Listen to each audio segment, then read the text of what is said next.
Tick, tick, tick, the sound that makes everyone nervous, yet they pretend not to hear it. 12 minutes. That's all you've got.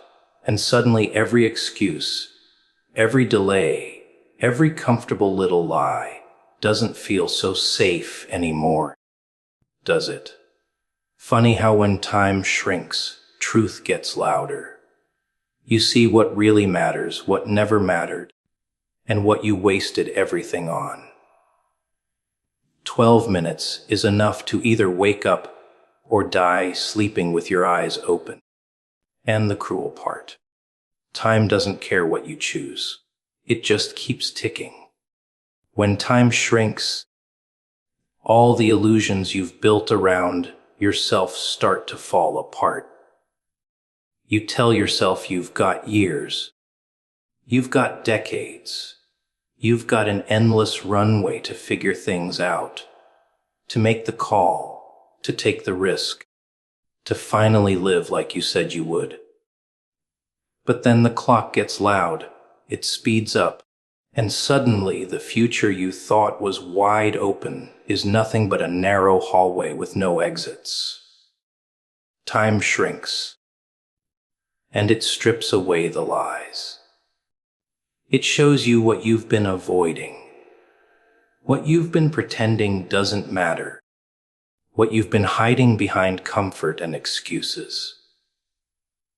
That's when you see your true priorities, not the ones you brag about, not the ones you post about, but the ones your life has been silently bowing to all along. It's easy to say family is your priority. But when the clock is down to 12 minutes, you remember all the nights you gave them scraps of attention while pouring your best into distractions. It's easy to say success is your priority, but when the seconds are slipping, you face the truth. You've been too scared to chase it, too lazy to sacrifice for it, too busy feeding your comfort instead of your calling. And then, in those shrinking minutes, the mask gets ripped off, and all that's left is the raw truth. You never lived like you meant what you said. The clock is cruel, because it doesn't just take away time. It takes away your illusions. You start to realize how much of your life you traded for things that never mattered. The arguments, the scrolling, the numbing habits you told yourself you deserved. And when the minutes are small, the weight of those choices crushes you. You start to see the gap between what you claimed was important and what you actually gave yourself to. And that gap is where regret is born. Time shrinks, and suddenly clarity is brutal. You notice the things you ignored, the words you should have said, the risks you should have taken, the doors you should have walked through, but didn't because you thought tomorrow would be waiting. Tomorrow was the God you worshipped, and now tomorrow is gone. All you've got is right now. And right now doesn't wait for permission. But here's the strange thing. Shrinking time doesn't just expose regret. It reveals possibility too. When the minutes are short, you realize how much power can live inside a single moment.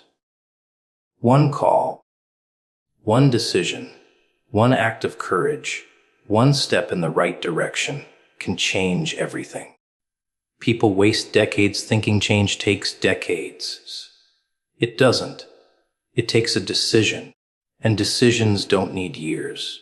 They need seconds. But most never decide until the clock is almost out, and by then, they're haunted by everything they could have shifted long ago. The shrinking of time makes you honest. It forces you to admit what's been true all along, that you always had the time, You just didn't value it. You wasted it because it felt endless, like water pouring from a faucet that never runs dry. But when it starts to drip, drip, drip, you panic because you see the truth the faucet was closing the whole time, and you ignored it. Now you're thirsty, desperate, and it's too late to refill what's gone. That's why time shrinking is both a curse and a gift. A curse because it rips away your excuses. It shows you the mirror you've been avoiding. A gift because if you have the guts, it gives you the chance to finally wake up. In 12 minutes, you can do more with clarity than you did in 12 years of pretending. Because when time shrinks, you don't waste energy on nonsense. You don't care about appearances. You don't care about approval. You don't care about the lies you used to hold on to. You only care about what actually matters, what actually lasts, what actually has weight.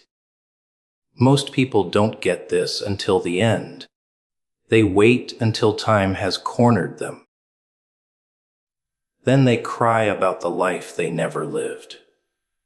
But you don't need to wait until you're out of minutes to understand. You can choose to see it now. You can choose to live like time is already short, because it is. Even if you think you've got decades, you don't. Time is shrinking every second, whether you hear the tick or not. The question is, will you wake up to your real priorities now? Or will you wait until the last 12 minutes, when truth hits you with no mercy and no time to change? Excuses are soft little pillows people rest their heads on, thinking they'll sleep better, thinking they'll be safe. But when the clock appears, when the seconds are staring you down, those pillows catch fire, and suddenly there's no comfort left. That's the thing about excuses. They sound solid when you think you've got time. I'll start when I'm ready. I'll move when the timing's better. I'll try when life slows down. Those lies feel heavy enough to lean on. But the moment you see the clock ticking down, they collapse into dust. You realize none of them ever had weight. They were just stories you told yourself to justify sitting still. The clock kills excuses because time doesn't negotiate. It doesn't care if you were tired, if you were scared, if you didn't feel ready. It doesn't care about your feelings, your circumstances, your plans. It keeps moving whether you do or not. And when you finally see that your minutes are numbered, you realize how much of your life was wasted building castles out of excuses that melted in the rain. You thought they'd protect you, but really they kept you trapped, locked away from the very life you were begging for. Excuses collapse because they've never been real. They only existed in your head, and shrinking time rips them out by the roots. You start to see it clearly. The money wasn't the problem. The opportunity wasn't the problem. The people around you weren't the problem. You were. Your fear, your laziness, your doubt, your comfort. They were the real chains. The excuse was just a mask you put on to make the chains look prettier. And when you've got 12 minutes left, pretty chains don't matter. Chains are chains, and they're choking you either way. The cruel part is how many years people waste defending their excuses like treasures. They argue for their limitations. They fight to prove why they can't. They wrap themselves in the lie that circumstances are stronger than their will. But the clock exposes all of that. When it's almost gone, you realize you could have done more. You could have moved faster. You could have broken through if you just stopped defending the very thing holding you down. Excuses don't save you. They kill you slow. And the ticking clock finally makes that visible. Think about it. When you're told you've got 12 minutes left, do you care about being tired? Do you care that things weren't perfect? Do you care that you weren't ready? No. Suddenly all the noise disappears, and all that matters is action. That's the truth hiding underneath every excuse. Readiness is an illusion, perfection is a fantasy, and waiting is just fear in disguise. But most people don't see it until the pressure strips the lies away. They let excuses run their life until time shrinks and reveals that every excuse was just a thief wearing a friendly face. The danger of excuses is how convincing they sound in the moment. They feel logical, they feel protective, they feel like wisdom. But when the clock shows up, logic doesn't matter. Protection doesn't matter. Fake wisdom doesn't matter. The only thing that matters is whether you moved, whether you acted, whether you dared. And if you didn't, the excuse won't hold you when the regret comes crashing in. The excuse doesn't pay the debt. You pay it with the life you could have lived.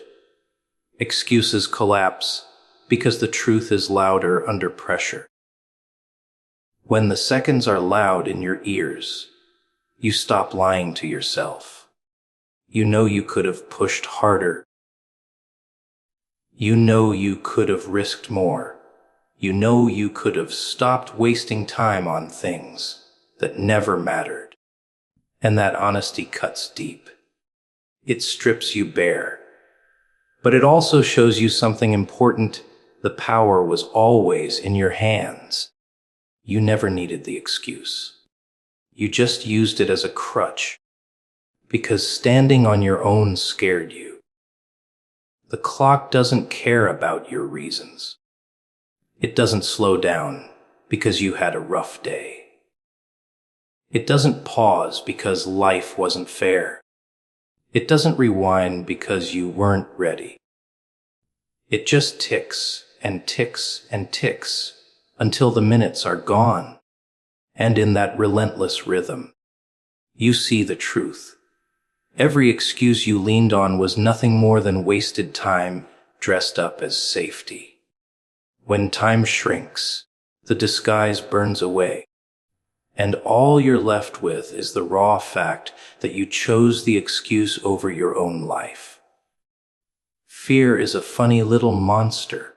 It doesn't come screaming in your face most of the time, no. It whispers.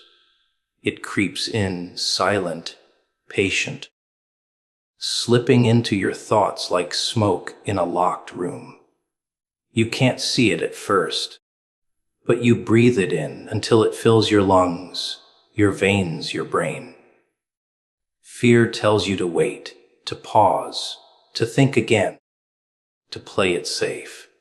It makes the ground beneath you feel unstable, so you stay frozen, convincing yourself it's smarter not to move. But here's the catch. Fear is nothing more than smoke. It looks heavy.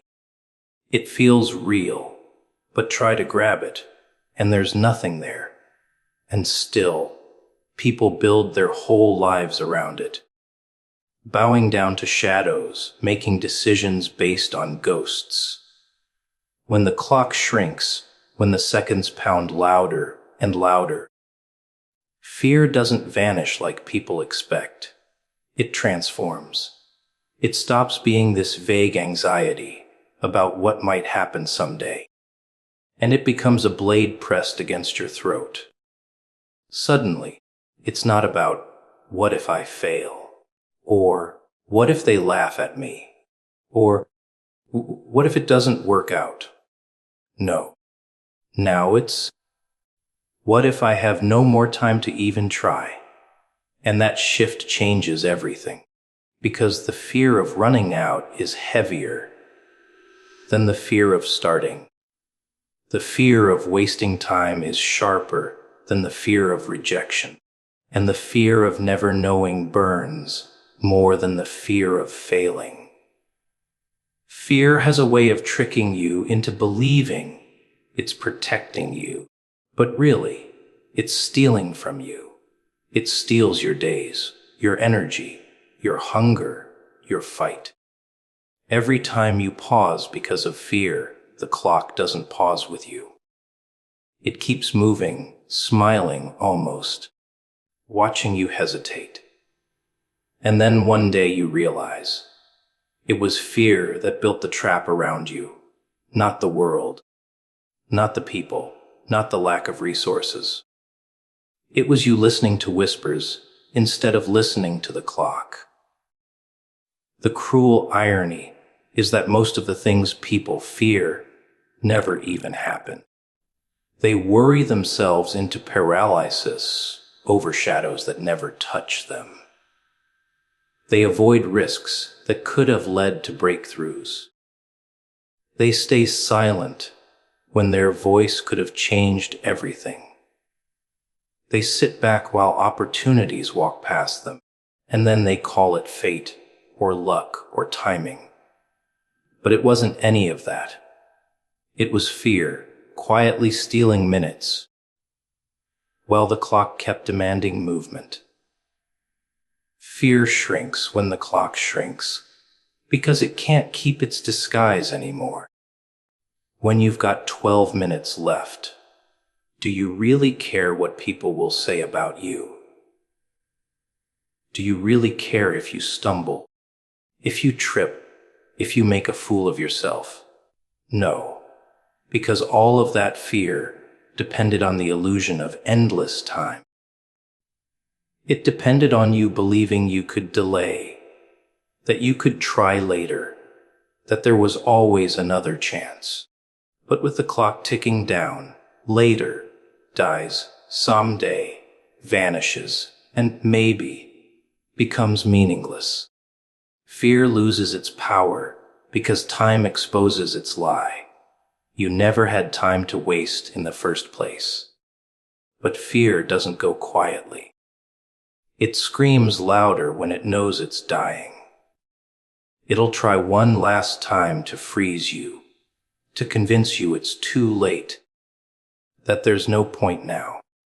And this is where most people fold. They let fear have the final word. They let it wrap its claws around their throat and silence them for good. But the truth is, fear's last scream is the weakest one. It's desperate, it's hollow, and if you push through it, you realize fear was never the cage. It was just the lock you agreed to keep closed. Fear is a parasite that only survives if you feed it. It feeds on your hesitation, your self-doubt, your silence. Stop feeding it, and it starves. Act in spite of it, and it dies. But most never starve it, because they confuse fear with wisdom. They think caution is safety. They think waiting is smart. They think silence is maturity. They confuse paralysis with patience. And by the time the clock reminds them that waiting was never safety, it was suicide, they've lost more than they can get back. When the seconds are loud, fear changes shape. It stops being this imaginary wolf in the dark and becomes a mirror. You realize you weren't scared of the world. You were scared of yourself. You were scared of your own potential. of your own hunger, of what would happen if you actually stepped into the fire. Because success, freedom, greatness, they're terrifying. They demand sacrifice. They demand blood.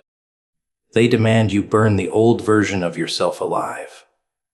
And fear whispers, don't do it. Stay comfortable. Stay safe. But the clock doesn't whisper. It roars. It roars with every tick, forcing you to see the truth. Fear never protected you. It only delayed you, and delay is the slowest kind of death. Regret is a strange poison. It doesn't kill you all at once, no. It seeps in drop by drop, unnoticed. Until one day you wake up and realize your veins are full of it. It tastes bitter, but it's addictive because people love to replay the past, love to torture themselves with what-if scenarios. They convince themselves they had more time, that they could have done it differently, that maybe one more chance would show up. But regret doesn't offer second chances. It offers chains. Heavy ones. Ones you drag around for the rest of your days, clinking with every step you take. You know what regret really is. It's proof you had the opportunity. Proof you saw the door, but refused to open it. Proof you heard the ticking clock and decided to pretend it was silent. Regret is the receipt for a choice you didn't make. It's the bill for time you wasted. And the cruelest part, you can't return it. You can't get a refund. You can't hand it back and say, I've changed my mind. Regret laughs in your face because it knows the moment has rotted, the chance has already burned, and all you're left with are ashes. When the clock shrinks, regret screams louder. Suddenly, all those moments you thought you had endless time for, they come back like ghosts. That conversation you didn't have, that risk you didn't take, that step you were too afraid to make. They surround you, mocking you, whispering in your ear that you had your shot, and you blew it. Regret doesn't just sit quietly in the corner. It gnaws at you, digs into your chest, squeezes your lungs until every breath is heavy. You start to realize the cruel equation. Hesitation multiplied by time equals regret. Always. People think regret is about failure, but that's a lie. Nobody regrets failing. Failure teaches, sharpens, pushes you forward.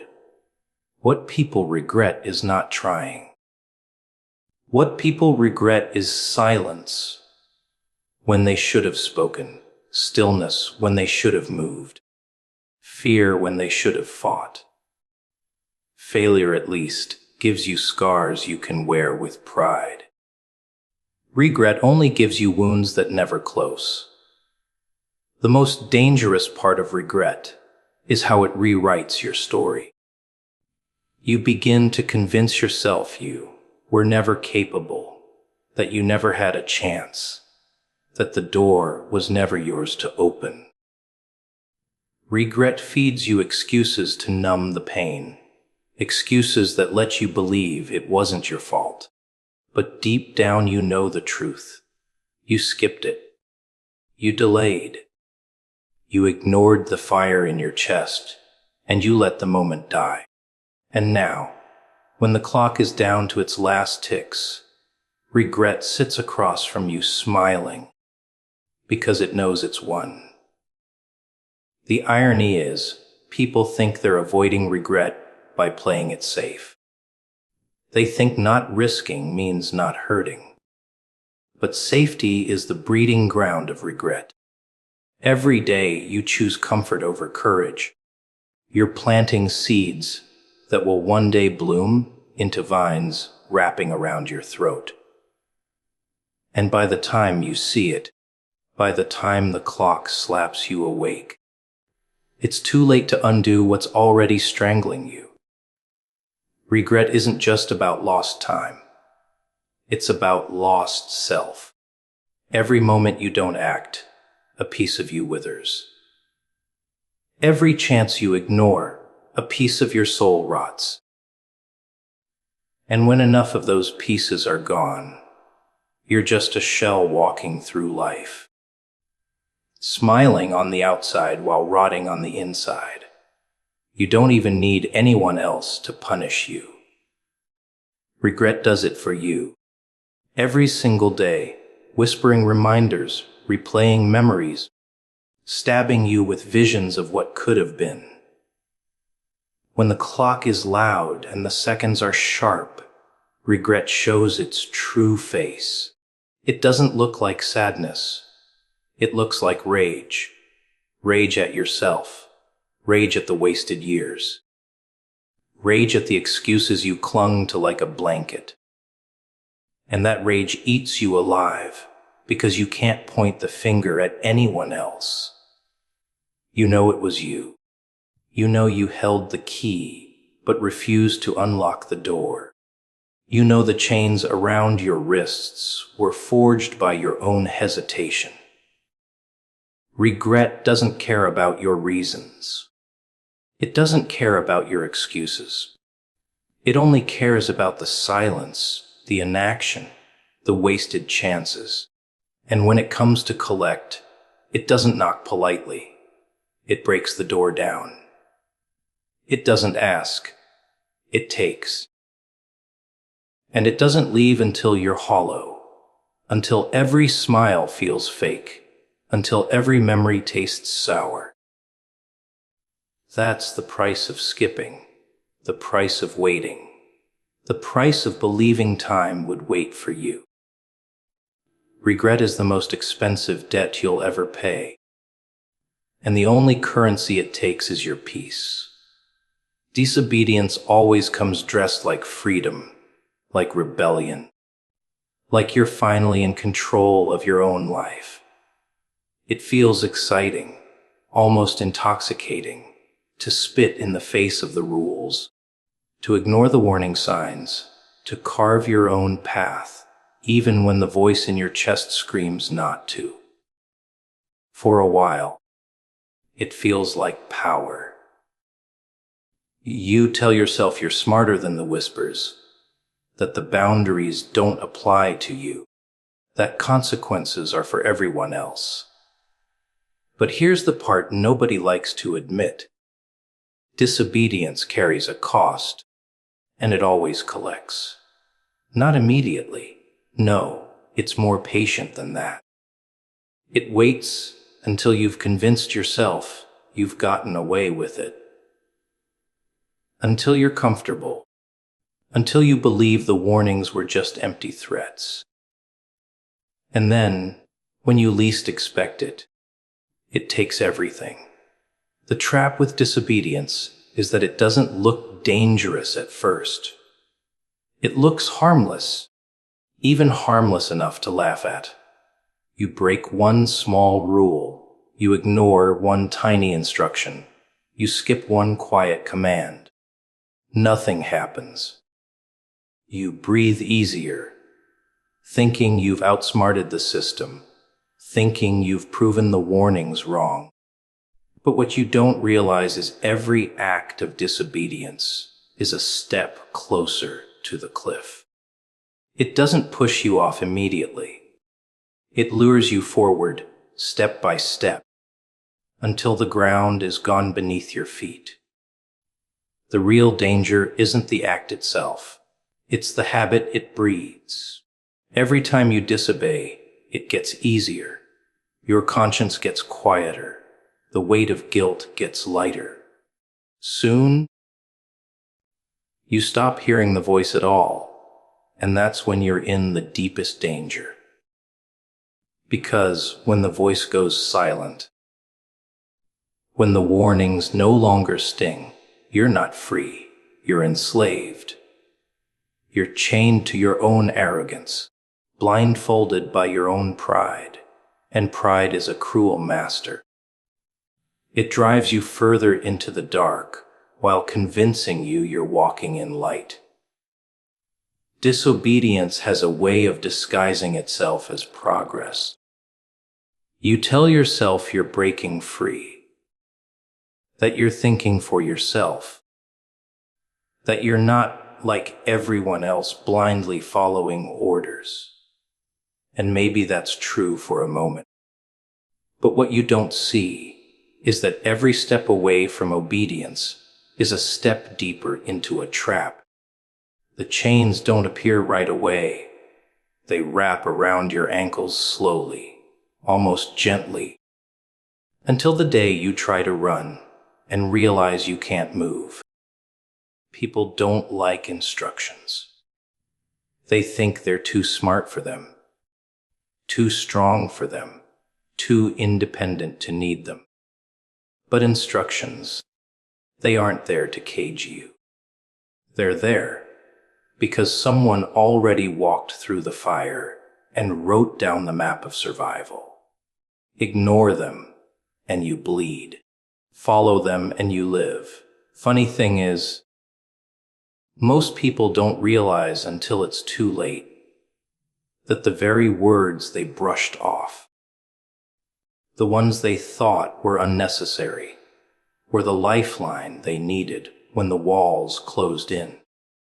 Every instruction ever given has a history behind it, a scar, a moment where someone somewhere bled enough to learn the lesson the hard way. They didn't just write down rules because they were bored or wanted to control someone else. They carved them out of their own survival. Think about it. Every warning, every direction, every step mapped out was born in pain, in mistakes, in losses that someone else already endured. Instructions are not ink on paper. They are blood on stone. They are echoes of screams turned into whispers for you. Yet people treat them like suggestions, like options, like something they can follow if it feels convenient. That's the madness of it. Taking wisdom that cost someone their life and tossing it aside like trash because it doesn't fit your mood. When you see instructions, what you're really seeing is the evidence of war. Someone fought, someone fell, someone crawled through hell just to show you where the landmines are. But people think they're clever enough to walk blindfolded through the field, whistling as if they can't possibly blow themselves up. They call it bravery. They call it freedom. They call it independence. But it's not independence when you're stepping into the same trap someone already marked with red paint. It's arrogance. And arrogance is always punished, sooner or later. Instructions are survival codes disguised as words. Every single one is a warning bell. Don't touch that flame. Don't walk down that alley. Don't open that door. You don't need to know why. You don't need the full story. You just need to listen. Because the why is already carved into someone else's bones. The price was already paid. The blood was already spilled. Ignoring it doesn't make you unique. It just makes you next. People love to say they want freedom, but they don't understand what freedom costs. Real freedom isn't about doing whatever you want. It's about staying alive long enough to do it. And you don't stay alive by ignoring the voice that's telling you where the cliff is. You don't stay alive by throwing away the rope handed to you in the middle of the storm. Yet, so many do. They think they're too strong, too lucky, too different. They think instructions are for the weak, for the blind, for the ones who can't think for themselves. And then the trap closes, and they realize the instructions weren't weakness. They were the only shield they ever had. You see, instructions are shortcuts carved out of suffering. They cut through the confusion. They spare you the mistakes. They save you from walking the same dead end path over and over. But people don't like shortcuts that they didn't invent themselves. They don't like maps unless they drew them. So they toss the instructions aside and stumble, fall, bleed, scream, and only then whisper, "Maybe I should have listened." But by then the damage is done. The loss is permanent, and regret becomes the only companion left. The most dangerous lie people tell themselves is, "I'll be fine." That little phrase has killed more people than bullets. "I'll be fine" is what people say when they walk into storms without shelter, when they drink poison thinking they'll survive it, when they ignore instructions thinking they're immune to the consequences. And then when the house collapses, when the trap snaps shut, when the ground caves in, they finally realize they were never fine. They were warned. They were told. They just didn't listen. Instructions don't exist to control you. They exist to save you from the traps you don't see. They exist because someone already went ahead of you and saw the knife in the dark, the pit in the road, the fire waiting to burn you alive.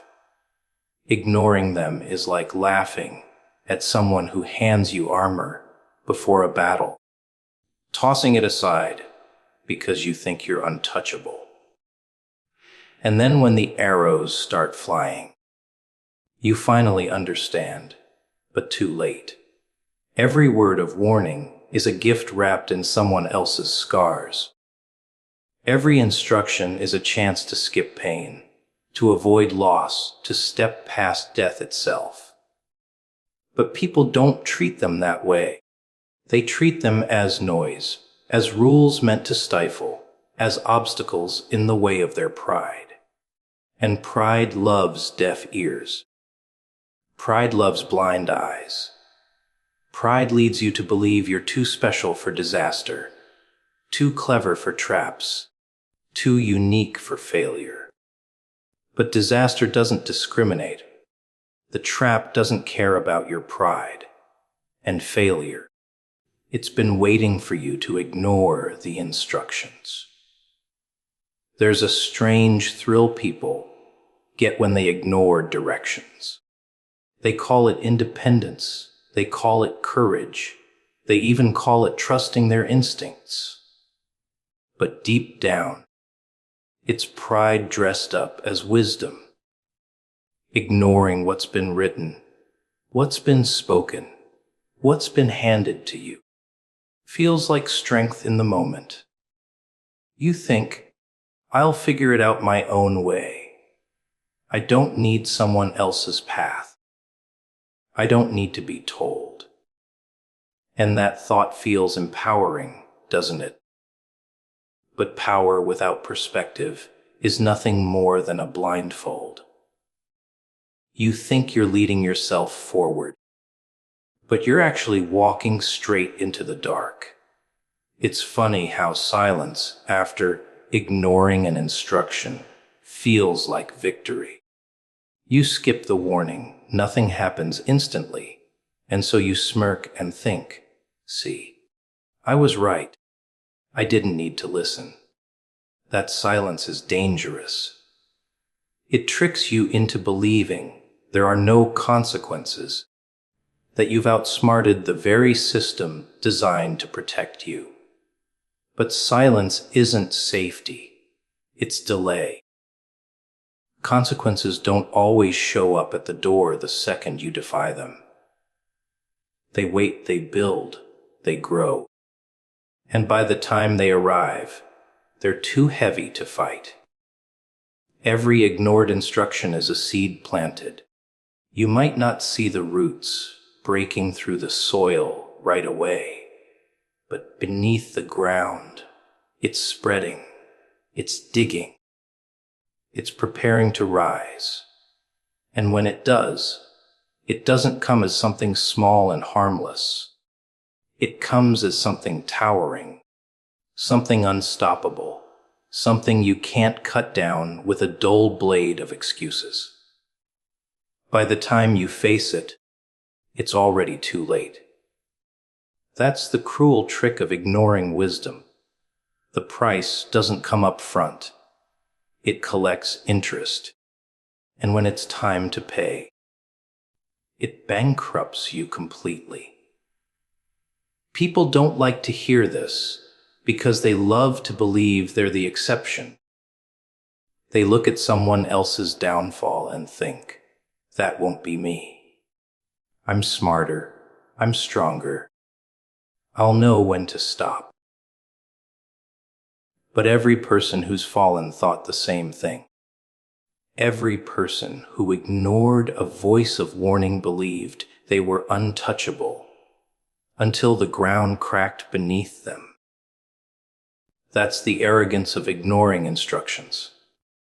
It blinds you to your own weakness. It convinces you that destruction only happens to other people, never to you. And then there's the stubborn belief that ignoring instructions proves strength. People confuse rebellion with courage. They think disobedience is proof of independence. But rebellion without understanding isn't strength. It's suicide in slow motion. It's like walking into a burning building, just to prove you don't need a fire escape. For a moment, you feel bold.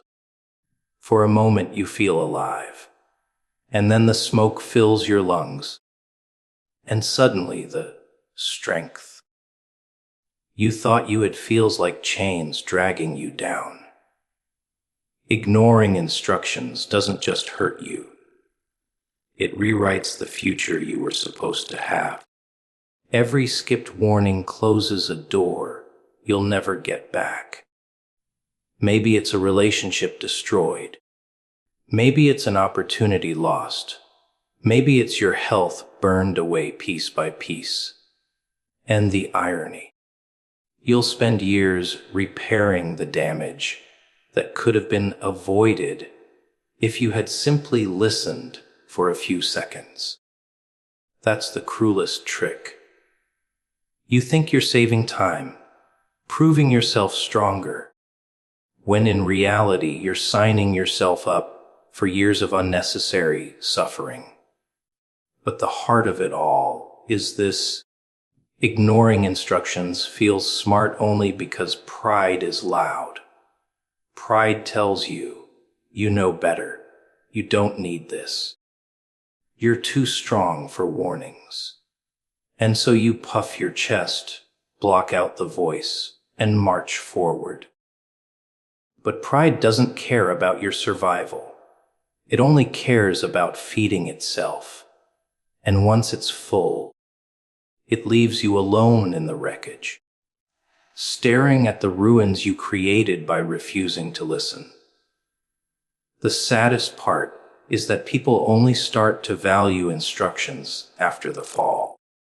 When the damage is done, when the trap has snapped shut, when the regret is burning holes in their chest, that's when the words come back to them.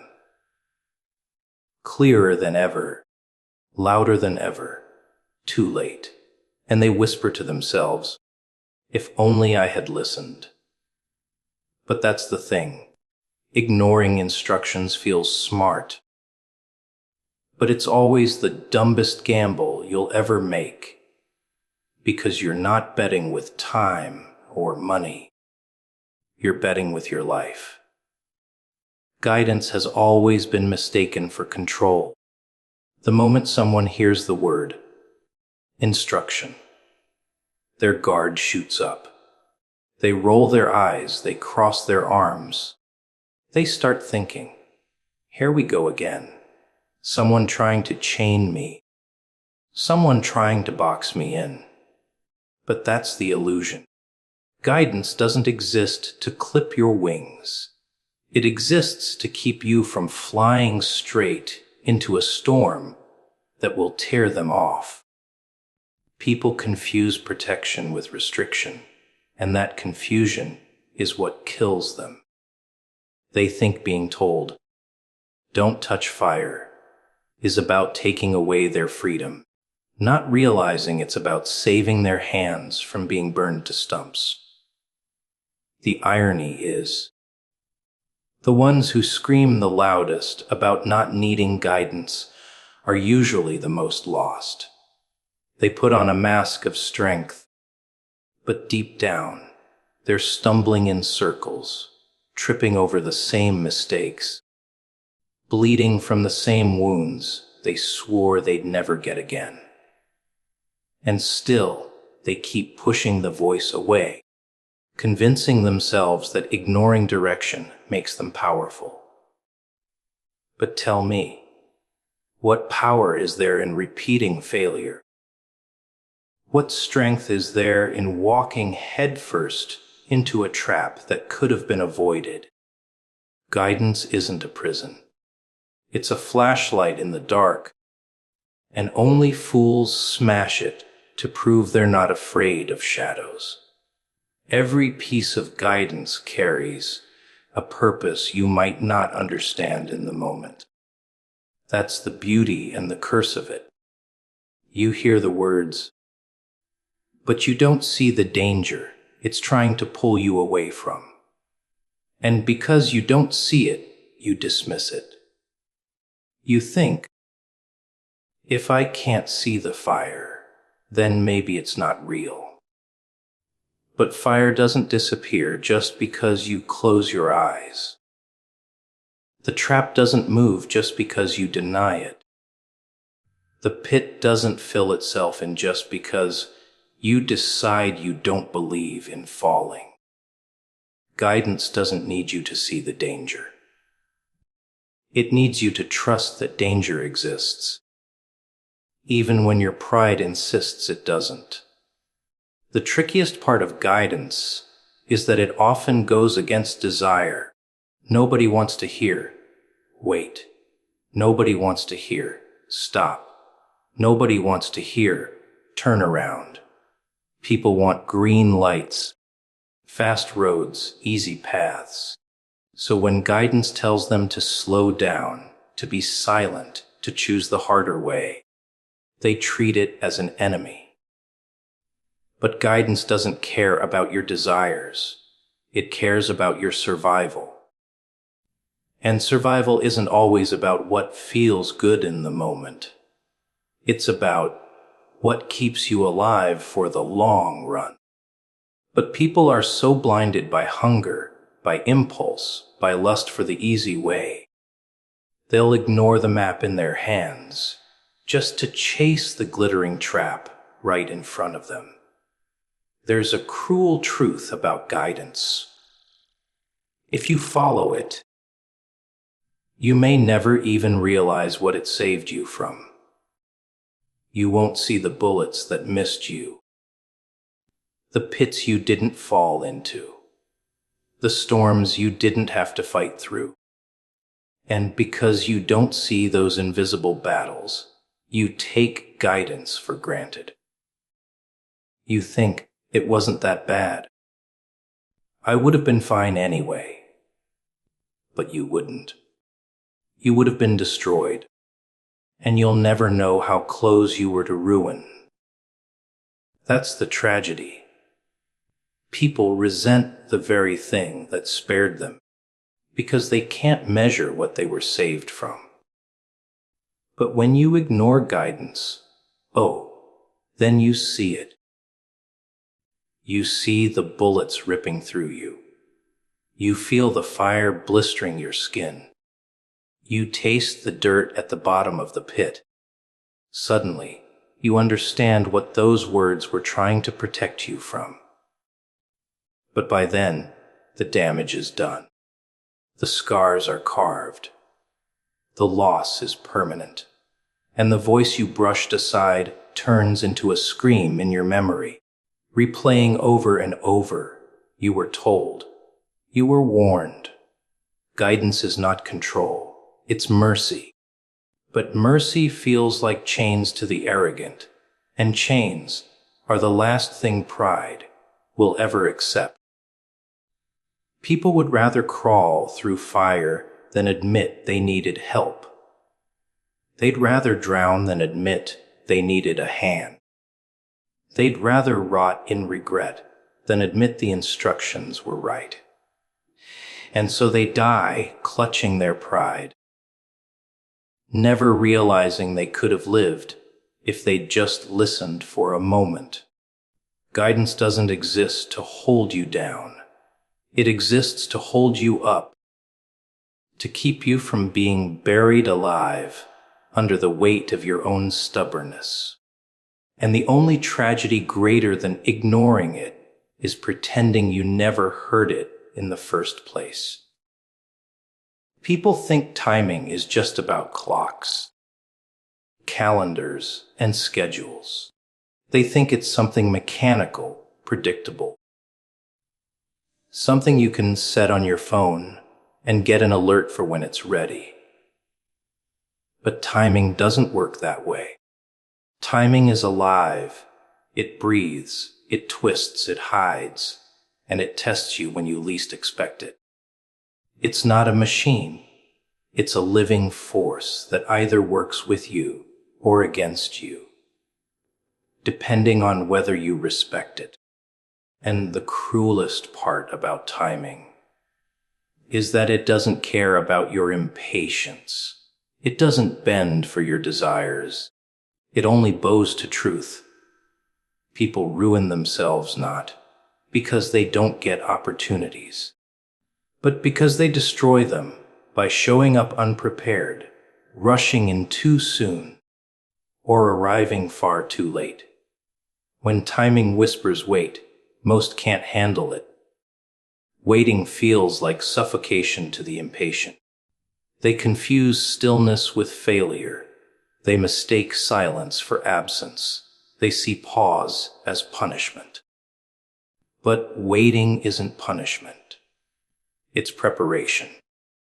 It's sharpening the blade before the battle. It's building the foundation before the tower. It's clearing the land before planting the seed. People who despise waiting often end up planting in rocky ground, swinging dull blades, building towers that collapse with the first wind. They wanted the reward without respecting the rhythm. And so, when the moment finally came, they weren't ready to receive it. But there's another side. Those who refuse to move, even when timing screams now. They hesitate, they second guess, they let fear chain their hands to their sides. And in that hesitation, the door closes. Opportunities are living things, and living things don't wait forever. A moment arrives, offers itself to you, and if you don't step forward, it walks away. And the pain of regret is sharper than the pain of rejection. Because regret whispers endlessly. You could have, but you didn't. That whisper becomes a ghost that follows you, reminding you every single day of the moment you let slip away. Timing isn't about what you want, it's about what's required. There are seasons for planting, seasons for harvesting, seasons for silence, and seasons for war. But most people want to harvest in winter, fight in spring, rest in summer, and plant in autumn. They move against the order of things, and then they cry when nothing works out. Timing doesn't fail them. They fail timing. They ignore the rhythm. They rebel against the flow. And then they wonder why they're drowning in chaos. Timing is a law. And laws don't bend just because you're stubborn enough to resist them. The most dangerous enemy to timing is impatience. Impatience blinds you. It convinces you to grab what isn't ripe, to drink what isn't ready, to claim what isn't yours yet. And when you do, you destroy it. You crush the fruit before it sweetens. You shatter the vessel before it's formed. You sabotage the very thing that could have been your breakthrough, if only you had waited. And then you stand there blaming the world, blaming fate, blaming everyone but the truth. That you were too weak to wait for the right time. People call it bad luck, but it's not luck. It's timing, and you failed it. But hesitation is just as deadly. Some people hear the call, feel the urgency, sense the moment, and yet they shrink back. They tell themselves they're not ready. They'll try later. Maybe tomorrow, maybe next week. But tomorrow isn't promised, and next week may never come. Timing is ruthless. It doesn't circle back for the ones who hesitate. You either step in when the door is open, or you stay outside watching someone else walk through the chance that was meant for you. And that's the cruelty of timing. It gives no refunds, no repeats, no second drafts. The ones who master timing don't control it. They submit to it. They learn to move when it says move, and wait when it says wait. They don't argue. They don't wrestle. They don't demand. They align themselves with it. Like a sailor aligning with the wind, like a dancer moving to the music. And because they align, they win. They harvest in season. They strike when the moment is sharp. They stay still when silence is required. To the outside world, it looks like luck. But luck is just another name for perfect timing. And the bitter truth is, most people lose everything not because they weren't given the chance, but because they mistreated the timing of the chance. They moved too early, or too late, or not at all. They mistook the pause for punishment and the urgency for inconvenience. Timing doesn't play favorites. It rewards the disciplined and devours the careless. And those who never learn to respect it end up living in a cycle of missed chances, wasted years, and endless regret, never realizing that their downfall wasn't fate, wasn't cruelty, wasn't bad luck. It was timing, and they never learned to listen to it. Sacrifice is a word that people love to avoid, like a bitter taste they don't want on their tongue. They want gain without giving, reward without release, victory without cost. But life doesn't trade that way. Life is a merchant, and it demands payment before it delivers. And the payment isn't always money. It's time, comfort, pride, sleep, safety, reputation. Something must bleed before something can be born. The problem is, most people want to clutch everything in their fists and still receive more. But closed hands can't receive anything. To gain what is destined for you, you have to lay something down. Sometimes the very thing you think you can't live without. But here's the trick. Sacrifice always feels bigger than it really is in the moment. Fear magnifies the cost and shrinks the reward. People say, if I let this go, I'll lose everything. But what they're really saying is, if I let this go, I'll lose the little cage I've called comfort. They cry over giving up chains, while the door to freedom is wide open. They mourn the death of their prison, as though it was their palace. They can't see that what they're holding onto is the very thing suffocating them. And because they won't let it go, they forfeit the very promise they've been begging for. Sacrifice is not loss, it's exchange. It's a trade. You let go of the lesser to take hold of the greater. But here's the cruel joke. Most people cling so hard to the lesser that they never see the greater. They'd rather hold crumbs in their hands than release them to receive a feast.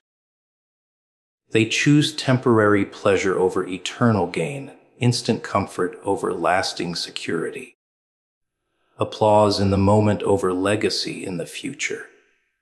And the world is filled with graves of people who refused to sacrifice, who spent their entire lives preserving scraps while forfeiting kingdoms.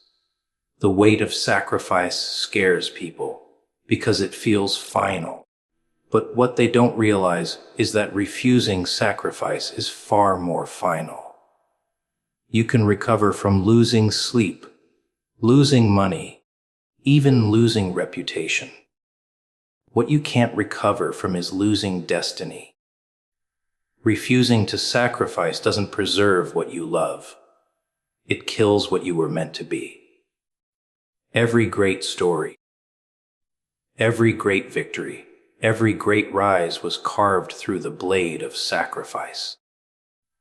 The world remembers the ones who gave something up, not the ones who clung to everything and never moved.